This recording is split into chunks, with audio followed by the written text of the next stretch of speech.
ya kifo cha Yesu na kufufuka kwake. Bwana Yesu asifiwe. Ilimaanisha nini katika maisha ya Kristo, kifo na kufufuka?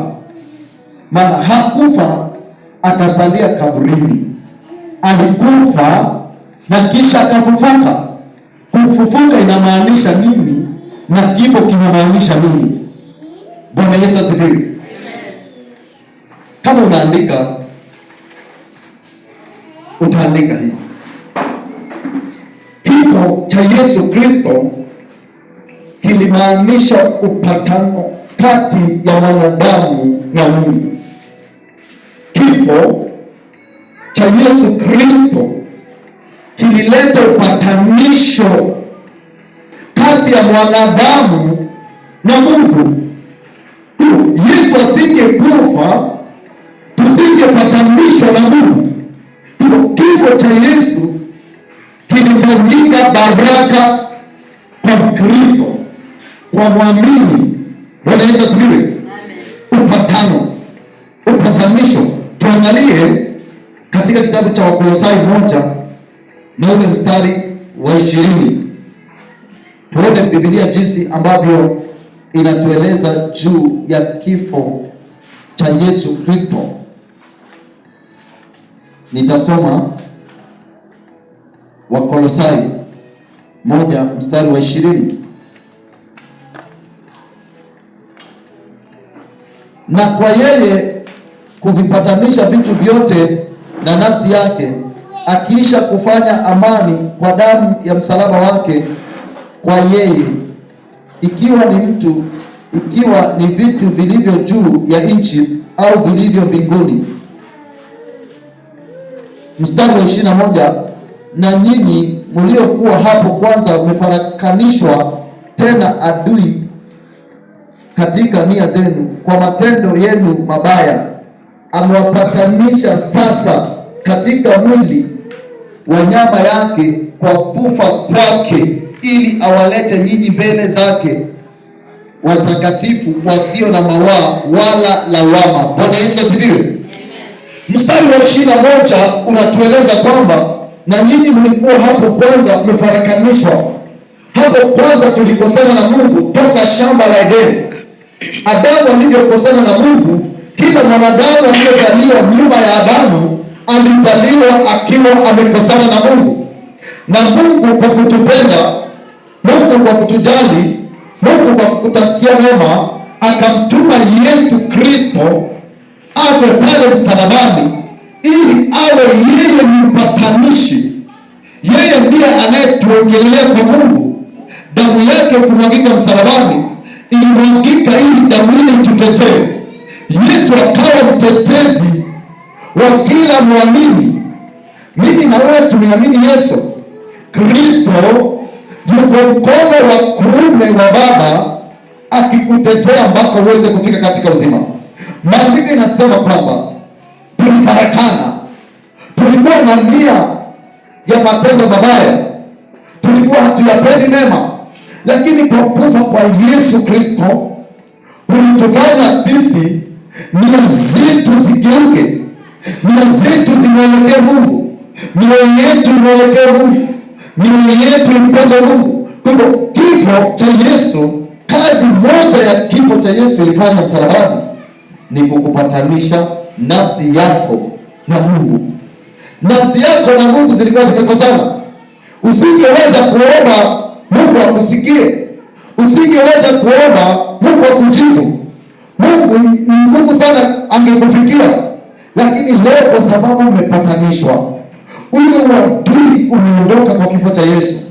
Sasa wewe ni rafiki wa Mungu, maana wakati kifo cha Yesu kilikuwa Mungu. Haleluya. Maandiko yanasema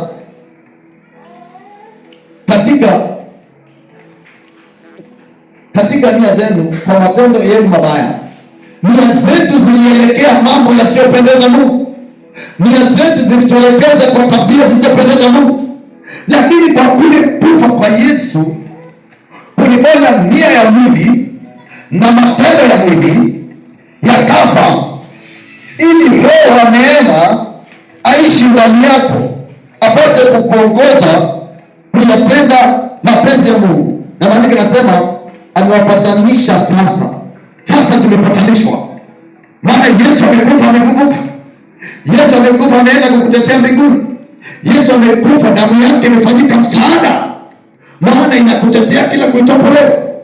Haya ni mambo ya ulimwengu wa roho. Hii ni mipangilio ya Mungu katika ulimwengu wa roho. Kifo cha Yesu kimetupatanisha na Mungu aliye hai katika mwili wa nyama yake kwa kufa kwake, ili awalete ninyi mbele zake.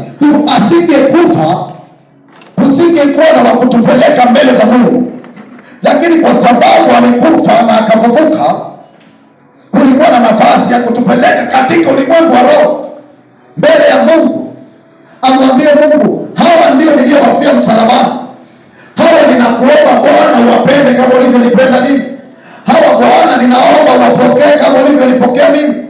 Hawa ninaomba uwapatie uzima wa milele kama ulivyonipa mimi. Maana hawa nimekufa kwa ajili yao, na hawa ndio walioamini. Bwana Yesu asifiwe. Kwa hivyo usichukulie kifo cha Yesu kama ni kifo ambacho hakina baraka kwako. Ni kifo kimebeba baraka nyingi katika muamini, maana asingekufa usingeokoka. Kwa hivyo katika kifo chake mlango wa wokovu ukafunguka mbinguni. Katika kifo chake wewe unahesabiwa haki leo, na Biblia inasema ili awalete nyinyi mbele zake watakatifu. Watakatifu, akulete ukiwa mtakatifu mbele za Mungu, wasio na mawaa wala lawama. Wasio na mawaa, watu wasio na dosari, watu wasio na lawama, usiolaumika kwa ajili ya makosa. Kifo cha Yesu. Namba 2, tulimaanisha new life, maisha mapya. Maisha mapya. Yesu amekufa, amekaa katika moyo wa dunia siku 2, siku ya 3 Yesu alifufuka. Yesu alipofufuka hakufufuka na mwili ule ule, hakufufuka kikawaida, alifufuka na mwili mwingine ambao unatuonyesha new life. Yesu amekufia msalabani ili unapomwamini Yesu uzalike tena, uache kuishi maisha ya kawaida, uache kuishi kama mwanadamu wa kawaida, bali ubadilike, tabia zako zibadilike. Maana Yesu amekufa na Yesu amefufuka. Kufa kwa Yesu kulilinganishwa na mtu ambaye ako na mbegu anataka kuipanda katika shamba. Ile mbegu lazima ioze, na ile mbegu ikishaoza inachipuka tena, inaleta mwili mpya. Kwa hivyo katika kifo cha Yesu kimeleta roho mpya. Yesu asingekufa, Roho Mtakatifu ambaye anatoka mbinguni na kazi yake ni kukamilisha wokovu wetu asingekuja. Na huyu Roho wa Mungu ndio roho peke yake analeta new life. Unapaswa kuishi maisha ya kumpendeza Mungu, maana Yesu ashakufa na Yesu ashafufuka. Yesu amekufa ndani yako na Yesu amefufuka ndani yako. Hiyo roho ambayo imefufuka sio ile ambayo ilipangwa. Haleluya. Tuangalie maandiko. Yohana 12 mstari wa 24. Kuna neno limeandikwa pale. Yohana 12 mstari wa 24. Biblia inasema hivi: amini amini nawaambia, chembe ya ngano isipoanguka katika nchi ikafa, hukaa hali hiyo hiyo peke yake, bali ikifa hutoa mazao mengi. Nataka upate kunielewa. Yesu alikuwa yeye ndiye Kristo. Yesu sio Mkristo. Yesu alikuwa ni Kristo.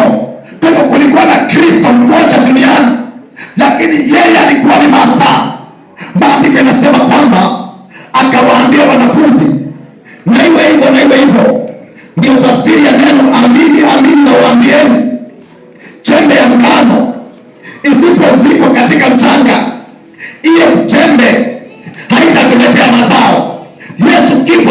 Yesu kilimaanisha new life ya maisha mapya ya watu wengi watakaoamini. Tazama sasa, tangu Yesu amekufa mpaka leo, ni watu wangapi wameamini wakaenda mbinguni? Ni mamilioni ya watu, kwa sababu Yesu alikufa. Na wakati Yesu alikufa, akaenda kama kaburini, akakaa siku ya kwanza, akakaa siku ya pili, siku ya tatu akafufuka. Kazi ya Baba ikakamilika. Njia ya kwenda mbinguni ya mamilioni ya watu ikatengenezwa kwa sababu Yesu alikufa. Maana alipokufa hakufufuka mwenyewe. Maandiko yanasema mbegu ikianguka inaleta mazao mengi. Ukiotesha punje la mahindi, lile punje litachipuka na mwili mwingine. Vile Yesu alichipuka na mwili mwingine, anapaswa chipuke na mwili mwingine ndani yako, alete roho ambayo inaleta new life, na maandiko yanasema italeta mazao mengi. Kwa kufa kwa Yesu uongezeko utaingia duniani. Yesu asingekufa, angesalia ni yeye peke yake, na akawaeleza sababu za kufa. Akawaambia, nikifa kutakuwa na mazao mengi, watu wengi wataamini.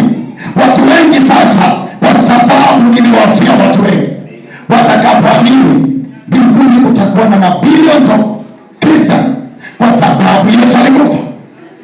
Ni faida. Yesu kufa ni faida. Alileta mazao. Mungu alimtoa Yesu akiwa mbegu, na kila mbegu lazima ife katika udongo ili inapokuja kuchipuka itoe uzao, itoe mazao mengi. Na ndiposa Yesu alikufa. Isingekuwa ni Yesu asingekufa. Ingekuwa mbegu ukihifadhi, sio mpaka iwepo katika udongo, sio mpaka ioze. Ndio mbegu inapowekwa katika udongo, na ile mbegu inapooza, haimaanishi ile mbegu imeharibika. Ile mbegu huwa inachipuka, inakuja na mwili wenye nguvu, na hiyo mbegu inapokuwa inafanyika mazao mengi. Kwa hivyo leo kuna mazao mengi ya Kristo.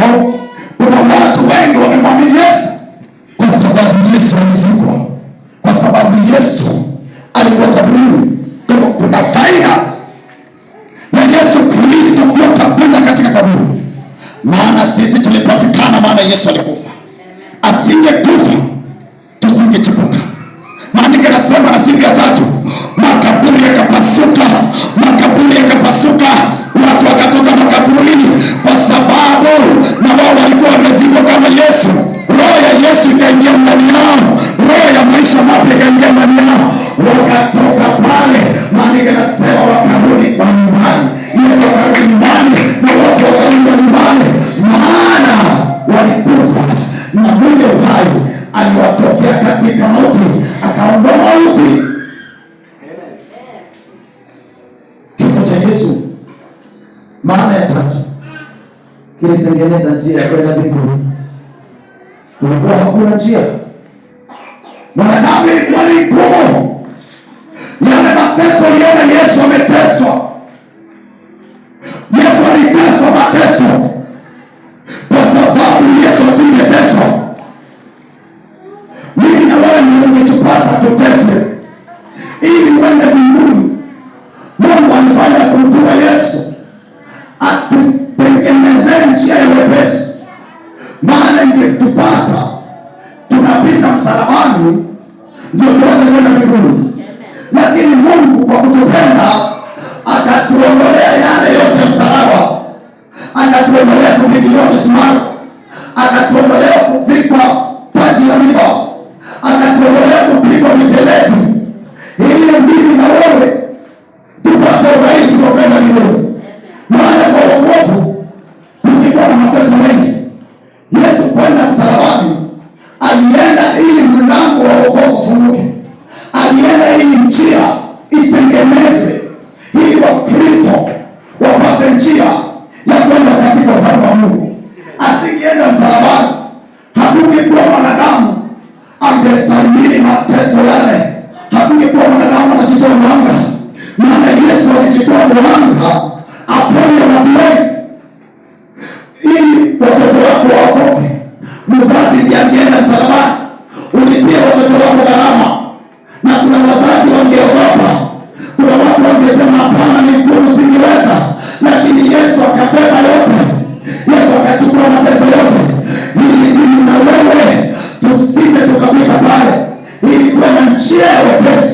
kufika katika ufalme wa Mungu.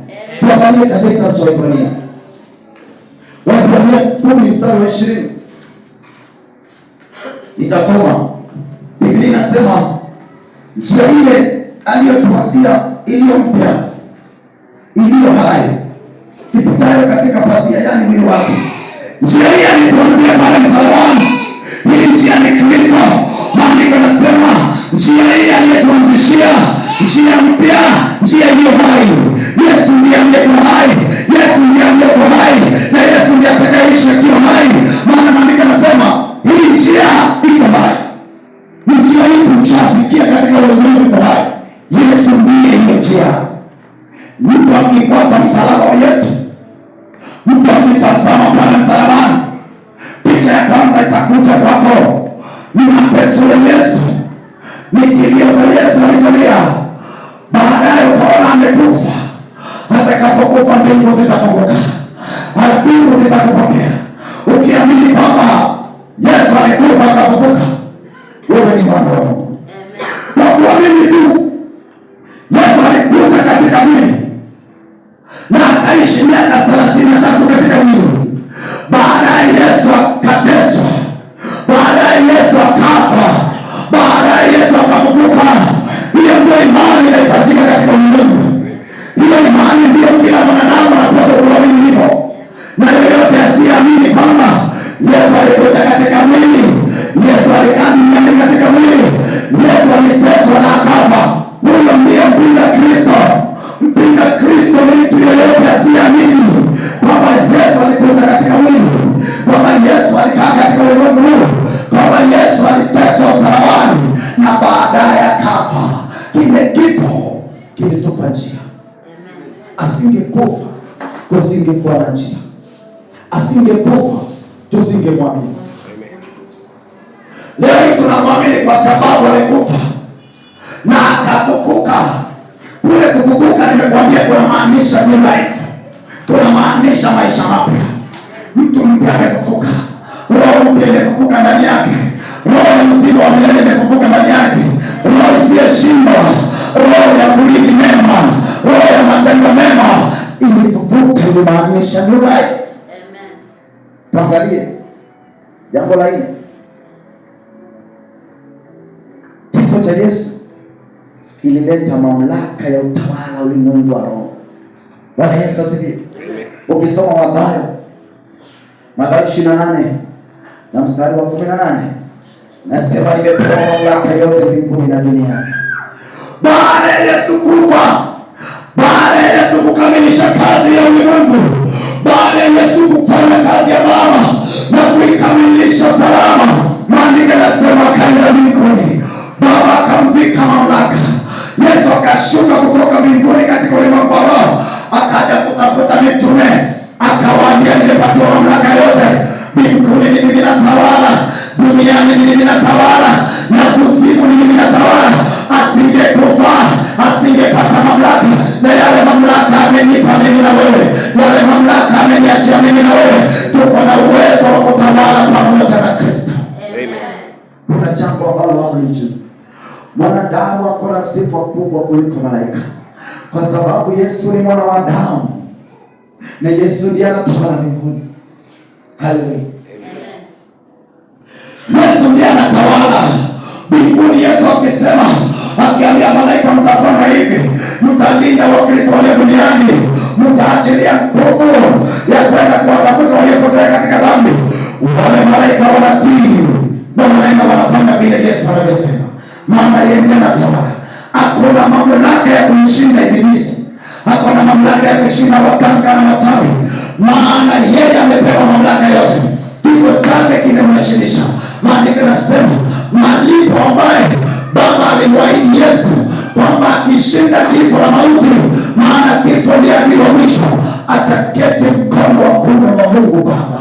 Ni mwanadamu ameketi mkono wa kuume wa Mungu Baba. Mwanadamu ako na heshima mbele za Bwana. Ni kiumbe cha kipekee. Mwanadamu ni kiumbe cha kipekee ambacho katika viumbe vyote mwanadamu anampendeza Mungu sana. Haleluya. Amen. Kifo cha Yesu kinakupa mamlaka.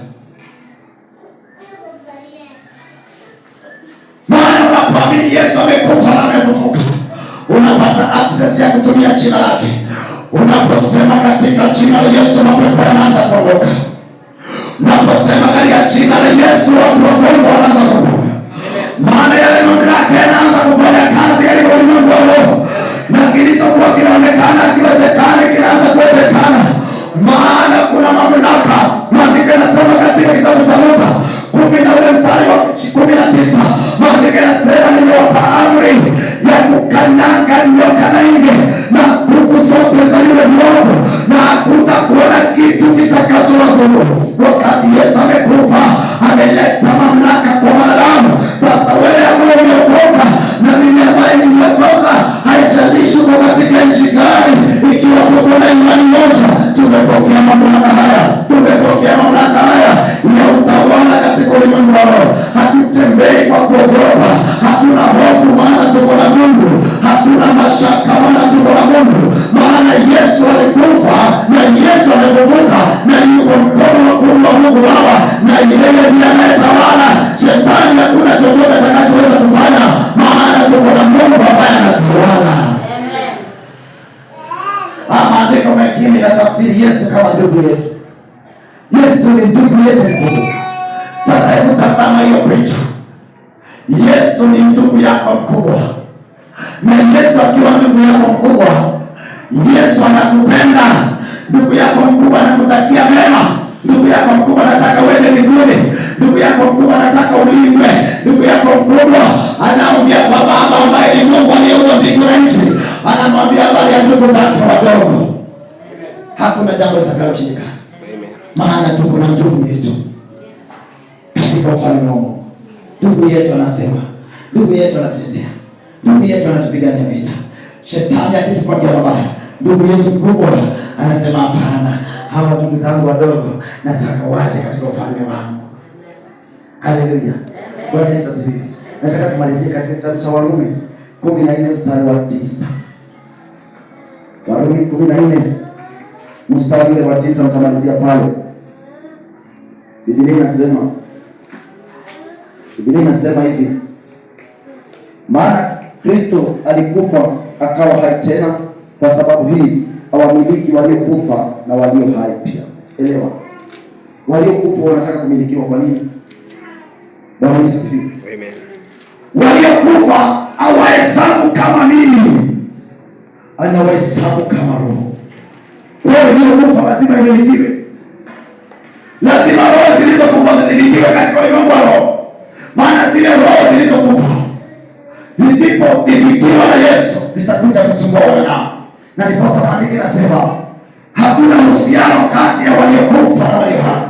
Na ndipo tuko na uhusiano na Yesu, maana Yesu alikufa akafufuka.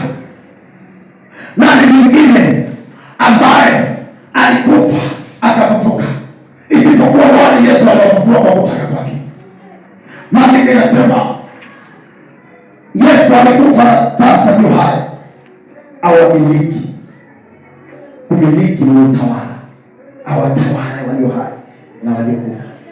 Waliokufa roho mahali ziko anazitawala, na sisi tulio hai tunatawaliwa, na malaika wa giza wanatawaliwa, muziki unatawaliwa.